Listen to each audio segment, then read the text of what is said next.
What's up, guys? Another episode about Clubhouse. I am on the ferry. This is going to be a good one because I'm going to talk about how Clubhouse should monetize, how I think they're going to monetize, and why you should pay attention because it's going to affect you if you're a creator on Clubhouse. Let's go.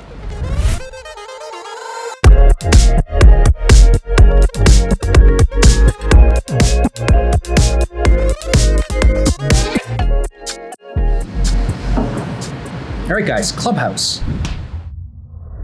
It's taking the world by storm. You guys are trying to get on it. You're trying to get that invite, or if you've already on it, you're trying to build your audience, get your room started, and start networking with people. Now, the question that always comes up, that I always get talked to, is how do I monetize the platform? How is the platform going to monetize now that it's free and just getting going? And with Clubhouse specifically, I think they have the opportunity to do something really unique and really amazing. And I really hope that they do it. Now, what is it?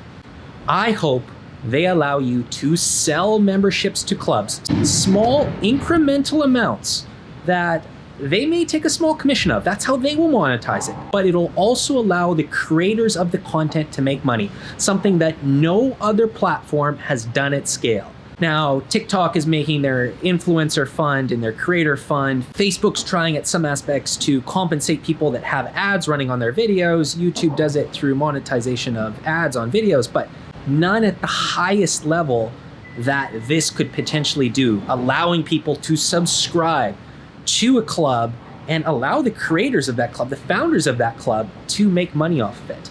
That doesn't put ads, that does not make the platform itself become cluttered. It gives you the ability to keep a clean platform and make money from it. So that's my prediction. That's what I think is going to happen. That's what I really hope is going to happen.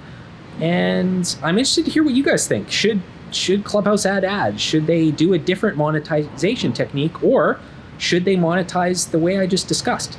Put it in the comments below. Tell me what you think. And as always, I hope you guys got value from this really quick but good episode. Let's get a discussion going down in the comments right now. That's all for now. Oh, and annotations, guys. I don't know why I botched the end of that episode so badly, but anyways, I still want to hear. I want to keep improving. Tell me what I did. Tell me what I did bad. Anyway, bye for now.